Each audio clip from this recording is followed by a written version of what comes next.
My husband was sleeping with his ex-wife and claimed she needed emotional support during her divorce. Then I discovered they were never actually divorced and he committed bigamy to steal my inheritance. I'm a 33-year-old woman named Grace, and 4 months ago I walked in on my husband Brandon in bed with his ex-wife Heather. That discovery was devastating enough on its own, but what I uncovered in the aftermath was so much worse than a simple affair. My entire marriage had been built on lies, and Brandon had married me while still legally married to Heather as part of an elaborate scheme to steal my family's money. Brandon and I met 3 years ago at a charity gala. I was there representing my family's foundation, which my late grandfather had established decades ago. My family had significant wealth from real estate investments, and I managed the foundation as my career. Brandon was charming and attentive, working as a financial advisor at a respected firm. He seemed genuinely interested in the foundation's work and in me as a person rather than my family's money. We dated for a year before he proposed. During that time, Brandon told me about his previous marriage to Heather. According to him, they divorced 2 years before we met after a short and tumultuous marriage. He said Heather had been manipulative and unfaithful, that the divorce had been messy, and that he'd learned important lessons about trust and communication. He presented himself as someone who'd grown from a difficult experience and was ready for a healthier relationship. I believed every word. Brandon seemed open and vulnerable when discussing his past, which I interpreted as emotional maturity. He never hid that he'd been married before, which I saw as honesty. He even showed me what he claimed were his divorce papers, though I didn't examine them closely because I trusted him completely. We got married in a beautiful ceremony 2 years ago. My parents loved Brandon and were happy I'd found someone stable and successful. My grandmother, who was still sharp at 92, was the only one who seemed hesitant about him. She said something felt off but couldn't articulate what. I dismissed her concerns as generational differences and overprotectiveness. About 6 months after our wedding, my grandmother passed away. She left me a substantial inheritance, nearly $3 million along with several properties. The inheritance was in a trust that would fully transfer to me on my 35th birthday or upon the birth of my first child, whichever came first. Until then, I received distributions for living expenses and could access funds for major purchases with trustee approval. Brandon was very interested in the inheritance details. He asked questions about the trust structure, the distribution schedule, and what would happen to the money if something happened to me. I thought he was just trying to understand our financial picture for planning purposes. I even appreciated what I saw as his mature approach to discussing money. He suggested we should try to have a baby soon. He said he was ready to be a father and thought we shouldn't wait too long. I agreed, though I wanted to wait another year to feel more settled in our marriage. Brandon pushed gently but persistently, bringing up babies frequently and expressing disappointment each month when I wasn't pregnant. About 4 months ago, Brandon told me that Heather had been going through a difficult time. According to him, she was getting divorced from her second husband and having a rough time emotionally. She'd reached out to Brandon because they'd once been close and she needed someone to talk to who understood her. He said he felt obligated to help her through this crisis as a decent human being. I wasn't thrilled about Brandon being in contact with his ex-wife, but I didn't want to be the jealous, controlling spouse. He assured me it was purely platonic support during a difficult time. He said he'd be transparent about their communications and would never do anything to jeopardize our marriage. He claimed Heather was seeing a therapist and just needed temporary support from someone who knew her well. Brandon started meeting Heather for coffee occasionally to talk through her problems. He'd come home and tell me about their conversations, how sad she was, how difficult her divorce was. He painted himself as a compassionate friend helping someone in crisis. I thought I was being mature and secure by allowing this friendship. Then the meetings became more frequent. Brandon would go to Heather's apartment to help her with things around her place, claiming her soon-to-be ex-husband had moved out and she needed help with repairs and maintenance. He'd stay for hours, coming home late in the evening. When I expressed discomfort with how much time he was spending with his ex-wife, he accused me of being insecure and unsupportive of his efforts to help someone in need. The discovery happened on a Tuesday afternoon. I'd been feeling unwell all morning with what I thought was food poisoning. I left work early and came home around 2 in the afternoon.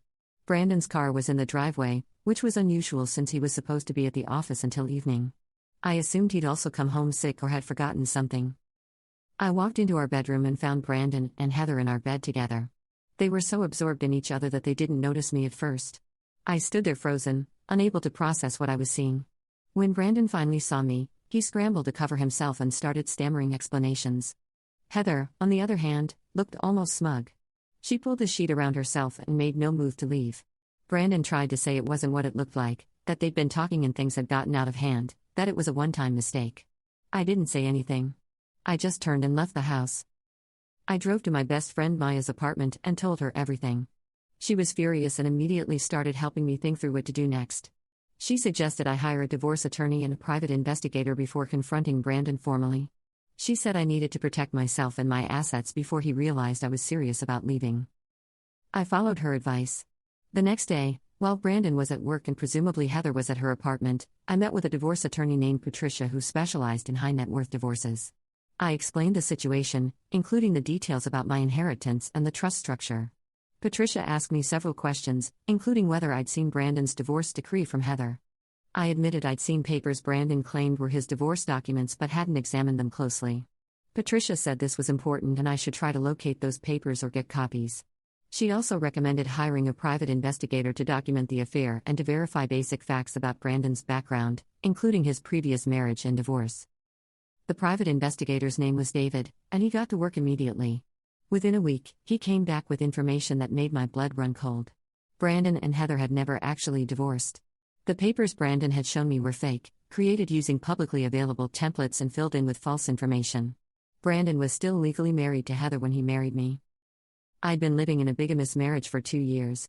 My marriage to Brandon wasn't legal because he was already married. This meant I wasn't entitled to any marital property rights, but it also meant Brandon wasn't entitled to anything from me. But more importantly, it meant Brandon had committed a crime by marrying me while still married to someone else. David dug deeper. He discovered that Brandon and Heather had been together the entire time, that their supposed separation and her supposed second marriage had never happened. They'd created an elaborate deception to make Brandon appear single and sympathetic, then targeted me specifically because of my family's wealth. They'd researched me before we met. The charity gala where Brandon and I supposedly met by chance was an event he'd attended specifically to meet me. He'd known who I was, known about my family's foundation, known about my grandmother's wealth. Everything about our relationship had been calculated and planned. David found evidence that Heather had been posing as Brandon's ex-wife the entire time while secretly remaining married to him. She'd attended some of his work events as his sister to avoid suspicion.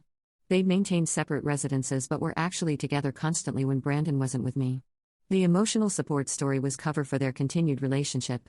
The investigator also discovered their plan. Brandon and Heather had been working to get me pregnant so the trust would fully transfer to me. Once I had full control of the inheritance, Brandon would have legal access to it as my spouse. They were planning to wait until after the money fully transferred, then Brandon would file for divorce and fight for half the assets. With a child involved, he might also get child support. Except the whole thing was fraud because our marriage wasn't legal. They'd apparently not realized that bigamy would invalidate the marriage and make their plan impossible. They'd been so focused on the scheme that they'd overlooked a fundamental legal problem with it. I felt sick reading David's report. Everything about my relationship with Brandon had been a lie. He'd never loved me. He'd married me illegally as part of a plot to steal my inheritance. And Heather had been helping him the entire time, playing the tragic ex-wife who needed support while actually being his real wife and co-conspirator. Update 1. Armed with evidence of the bigamy and the conspiracy, I met again with Patricia to discuss my options. She explained that I had several paths forward. I could report the bigamy to law enforcement, which could result in criminal charges against both Brandon and Heather. I could file for an annulment of my invalid marriage and pursue civil claims for fraud. I could do both simultaneously. Patricia also pointed out something important. If Brandon and Heather had been married when Brandon married me, then any assets Brandon acquired during his bigamous marriage to me might actually belong to his legal wife Heather under community property laws. This meant Brandon had even less claim to anything than he'd realized. His scheme was flawed on multiple levels. I decided to take a comprehensive approach. I would report the bigamy to authorities, file for annulment, and pursue civil claims for fraud and intentional infliction of emotional distress. I wanted Brandon and Heather to face every possible consequence for what they'd done. Before taking legal action, I needed to secure my assets and protect myself. Patricia helped me move money from joint accounts into accounts in my name only. I documented every asset and every expense. I changed passwords on all my accounts and security measures on my inheritance trust. I also needed to tell my family what was happening before Brandon could spin his own version of events. I sat down with my parents and showed them all the evidence David had gathered. The fake divorce papers, the proof that Brandon and Heather were still married, the documentation of their conspiracy to steal my inheritance. My parents were shocked and furious. My mother cried, devastated that someone had targeted her daughter so deliberately. My father wanted to confront Brandon immediately, but I asked him to wait until the legal processes were in motion. We needed to be strategic to ensure Brandon and Heather faced full consequences. I also went to the trustees of my grandmother's estate. I showed them the evidence of Brandon's fraud and bigamy. They immediately implemented additional security measures on the trust and documented everything for potential legal proceedings. They assured me that Brandon would never see a penny of my inheritance. One of the trustees mentioned something interesting. About a year ago, Brandon had contacted them directly asking about the trust structure and whether a spouse would have any claim to the assets. The trustees had found it odd but hadn't mentioned it to me because technically it wasn't inappropriate for a spouse to ask questions. Now the inquiry took on a much more sinister meaning. With everything in place, I filed a police report documenting the bigamy. The detective who took my statement said bigamy cases were rare, but this one had clear evidence and would likely result in charges. He began an investigation and told me not to confront Brandon or Heather yet because it might interfere with evidence gathering. This was difficult because I was still living in the same house as Brandon. I had to act normal while knowing everything, while police investigated, while attorneys prepared paperwork. Brandon had no idea I discovered the truth about his marriage to Heather or their conspiracy. He thought I was just upset about catching them together. Brandon tried to apologize for the affair. He said he'd made a terrible mistake, that Heather had been vulnerable and he'd been weak. He claimed it was only that one time and begged for another chance. He said he loved me and didn't want to lose our marriage. The performance was impressive given that he'd never been legally married to me and had been with Heather the entire time. I played along, pretending to consider forgiving him while actually documenting everything for the legal case. I recorded conversations where he lied about his relationship with Heather. I took screenshots of messages between them that he didn't realize I could access through our shared cloud account. Every lie he told me was more evidence for the prosecutors and for my civil case. 2 weeks after I filed the police report, detectives arrested Brandon at his office for bigamy. They also arrested Heather at her apartment. Both were charged with bigamy and conspiracy to commit fraud. The arrests were public and humiliating, exactly what they deserved. Brandon called me from jail begging me to bail him out. I refused. He asked me to hire an attorney for him. I refused. He asked why I was doing this to him. I told him I knew everything, that I knew he was still married to Heather, that I knew about their plan to steal my inheritance. He went silent, realizing his entire scheme had fallen apart. Heather called too, trying a different approach. She claimed Brandon had lied to her, that she thought he'd actually divorced her and had been shocked to learn he'd committed bigamy. She said she was a victim in this too. I didn't believe a word of it. David's evidence showed she'd been fully involved in the conspiracy from the beginning. Both Brandon and Heather made bail eventually, but the legal proceedings had begun. The criminal charges carried potential jail time. My civil lawsuit sought damages for fraud and emotional distress. My annulment petition documented the bigamy and sought to void the invalid marriage. Brandon hired an expensive criminal defense attorney using credit cards and loans. He couldn't access any of our joint assets because I'd frozen them. His family was horrified by what he'd done and refused to help financially. He was on his own, facing serious charges with mounting legal bills. The investigator David continued monitoring Brandon and Heather. They turned on each other quickly once they both faced legal jeopardy. Brandon tried to claim he'd intended to divorce Heather before marrying me, but she'd refused.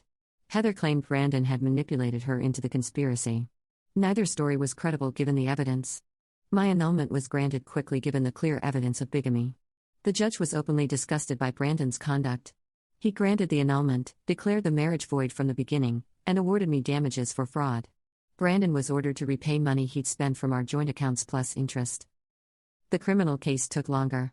Brandon and Heather both rejected plea deals initially, believing they could fight the charges. But the evidence was overwhelming. The fake divorce papers, the continued cohabitation, the documentation of their conspiracy.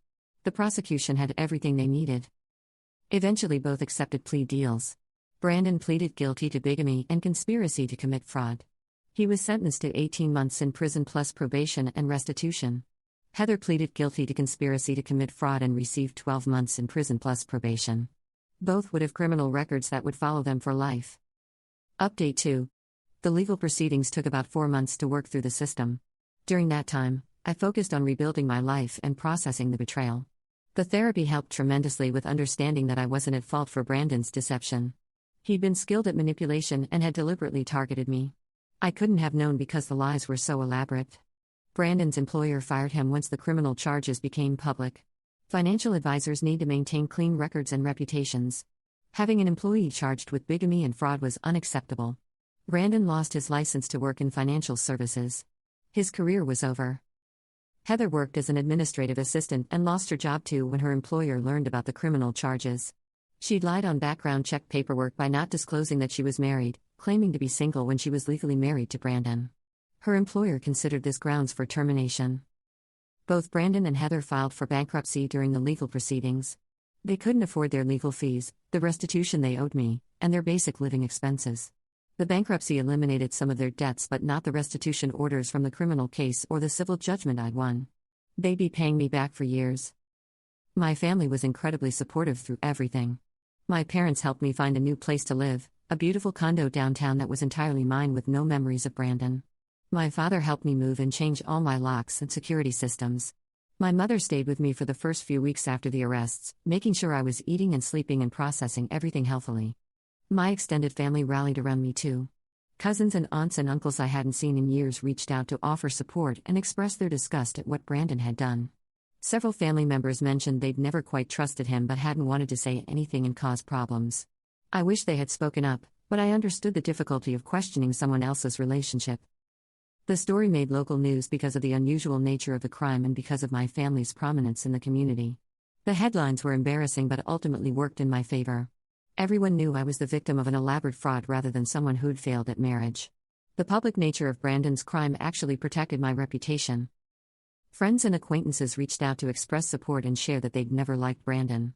Several people mentioned he'd seemed fake or too good to be true. Others said they'd noticed him asking inappropriate questions about my family's wealth.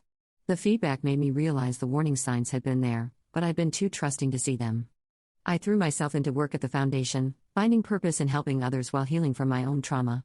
The foundation's mission became more meaningful to me after experiencing betrayal and fraud. I understood firsthand how vulnerable people could be to manipulation by those who seemed trustworthy. About 3 months after the arrests, I met someone through the foundation. His name was Thomas, and he was an attorney volunteering his time to help with legal services for underprivileged communities. We started talking at a foundation event and discovered we had a lot in common. He was genuine and kind, with no interest in my family's money beyond respecting the good work it did. Thomas knew about my situation with Brandon from the news coverage, but he didn't treat me like a victim or damaged goods. He saw me as a strong person who'd been targeted by criminals and had successfully protected herself. His perspective helped me see myself that way too. We started dating slowly and carefully. I was upfront about my trust issues and my need to take things at my own pace. Thomas was patient and understanding, never pushing for more than I was ready to give. We built a friendship first, then let it develop into something more over time. My family loved Thomas. He was everything Brandon had pretended to be but actually was. He was successful in his own right, didn't need my family's money, and genuinely cared about me as a person. My mother said she could see the difference in how I was with him versus how I'd been with Brandon. I was more relaxed, more myself, more genuinely happy. Brandon began his prison sentence about 5 months after his arrest. Heather started hers a month later. Both would serve reduced time for good behavior but would be convicted felons for the rest of their lives. The criminal records would make employment difficult, especially in any position requiring trust or financial responsibility. I heard through legal channels that Brandon and Heather's relationship had deteriorated in jail. They blamed each other for the failed scheme and the legal consequences. Whatever connection they'd once had was destroyed by the stress of prosecution and incarceration. They were forbidden from contacting each other as terms of their plea deals anyway. The civil judgment I'd won meant I could claim any assets Brandon or Heather acquired for years to come. Their future wages could be garnished, their tax refunds seized, any property they purchased claimed to satisfy the debt. They'd be reminded of their crime and their victim every time they tried to build any kind of financial stability. My grandmother's trust remained secure. The trustees had implemented additional security measures to prevent any future fraud attempts. I was grateful for my grandmother's foresight in creating such a robust trust structure. Without those protections, Brandon might have succeeded in stealing the money she'd worked so hard to leave for me. I thought a lot about my grandmother's hesitation about Brandon when she'd met him. She'd sensed something wrong but couldn't articulate it. I wished I'd paid more attention to her instincts. She'd lived a long life and had good judgment about people. If I'd trusted her concerns and investigated more thoroughly before marriage, I might have discovered the bigamy before investing 2 years in a fraudulent relationship. But I also recognized that Brandon had been extremely skilled at deception. He'd researched me thoroughly, created an elaborate backstory, and maintained consistent lies for years. He'd fooled not just me but my entire family and social circle. The fake divorce papers alone showed significant effort and planning. This wasn't a simple con, it was a sophisticated long-term fraud.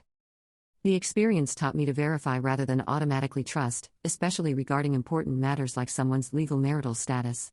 I learned that true character reveals itself over time through actions rather than words. And I learned that I was stronger than I'd realized, capable of protecting myself once I understood the threat I faced. Update 3. It's been 8 months since I walked in on Brandon and Heather in my bedroom.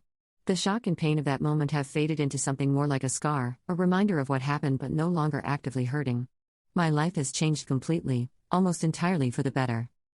Brandon and Heather both completed their prison sentences with time served for good behavior. Brandon served 13 months, Heather served 9. They were released on probation with strict conditions including no contact with me and regular check-ins with probation officers. They also had to begin making restitution payments from any income they earned. Finding employment as convicted felons proved difficult for both. Brandon couldn't work in financial services anymore and struggled to find anything beyond low-wage service jobs. Heather had similar difficulties, eventually finding work in a warehouse. Neither could earn anywhere near what they'd made before their crimes. Their scheme to live comfortably on my inheritance had resulted in them barely scraping by. I heard through legal channels that they'd both tried to get their convictions expunged or sealed but were denied. Bigamy and fraud convictions don't qualify for expungement in our state. They carry these felony records permanently, affecting employment, housing, and basically every aspect of their lives. Their families had largely disowned them. Brandon's parents were humiliated by what he'd done and cut off contact. Heather's family blamed her for being stupid enough to participate in such an obvious fraud scheme. Both were isolated from the people who'd once supported them, facing consequences alone. Meanwhile, my relationship with Thomas continued to grow. We'd been dating for 6 months and it was the healthiest relationship I'd ever experienced. He was honest, respectful, and genuinely interested in building a life together rather than using me for personal gain. The contrast with Brandon couldn't have been more stark. Thomas proposed after we'd been dating for 8 months. Some people thought it was fast, but we were both in our 30s and knew what we wanted. More importantly, we both learned from difficult past experiences what to look for in a partner. We didn't need years to figure out if we were right for each other. The proposal was private and meaningful, nothing like the elaborate production Brandon had staged. Thomas asked me during a quiet evening at home, just the two of us. He said he loved me, wanted to build a life with me, and hoped I'd marry him. I said yes immediately, knowing this time it was real. Before we got married, I made sure to see Thomas's divorce decree from his previous marriage. Not because I didn't trust him, but because I'd learned to verify important facts. Thomas understood completely and provided all the documentation I needed. His divorce was legitimate, finalized years before we met. There would be no repeat of the bigamy disaster. We got married in a small ceremony 6 months later with close family and friends. The wedding was nothing like my elaborate event with Brandon. This one was intimate and genuine, celebrating a real commitment rather than marking the beginning of a fraud. My parents walked me down the aisle together, both crying with relief and happiness. My family loved Thomas. They'd never truly warmed to Brandon despite his charm and manipulation. But with Thomas, the connection was immediate and genuine. He fit naturally into family gatherings, contributed to foundation discussions, and treated everyone with respect and authenticity. My mother said he felt like the son-in-law she'd always hoped for. The foundation work became even more meaningful to me after everything I'd experienced. I started a program providing resources for victims of financial fraud and romantic scams. I understood firsthand how devastating it was to discover someone you loved had been using you. The program offered legal assistance, therapy resources, and financial planning help for people recovering from these kinds of betrayals. The work was deeply satisfying. I met people who'd gone through similar experiences and could offer them support based on my own journey. Many fraud victims blamed themselves or felt ashamed of being deceived. I could tell them from experience that sophisticated manipulators target good people who trust others, and that being targeted isn't a character flaw. I reached my 35th birthday about 7 months after marrying Thomas. The trust fully transferred to me as my grandmother had planned.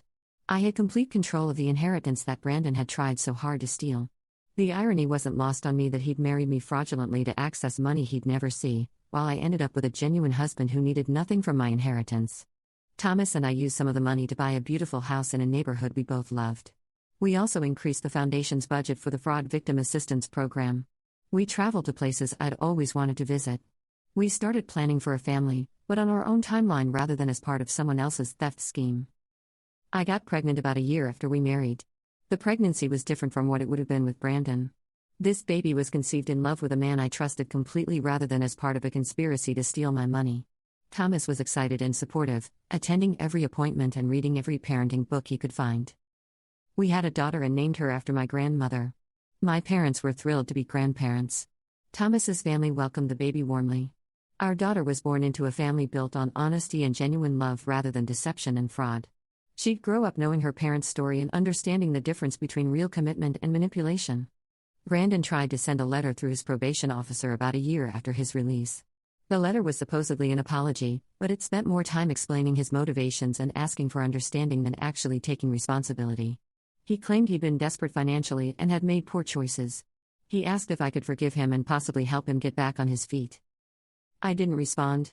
Brandon had deliberately targeted me, researched my family's wealth, created an elaborate fraud to marry me illegally, and conspired to steal millions of dollars. His current financial struggles were natural consequences of his criminal choices. I had no obligation to help someone who'd tried to rob me. Heather sent no letter and made no attempt at contact. According to legal updates, she'd moved to another state to try to restart her life away from people who knew about her crimes. She was working minimum wage jobs and living in poverty. The comfortable life she and Brandon had envisioned living on my stolen money had turned into a struggle for basic survival. I occasionally thought about that Tuesday afternoon when I'd come home sick and found them together. Walking in on that scene had been devastating, but it had also saved me from much worse. If I hadn't caught them, they might have succeeded in getting me pregnant as part of their scheme. I'd have had Brandon's child thinking we were married when we weren't. Or they might have succeeded in stealing some of my inheritance before I discovered the fraud. The timing of my discovery, as painful as it was, had been fortunate.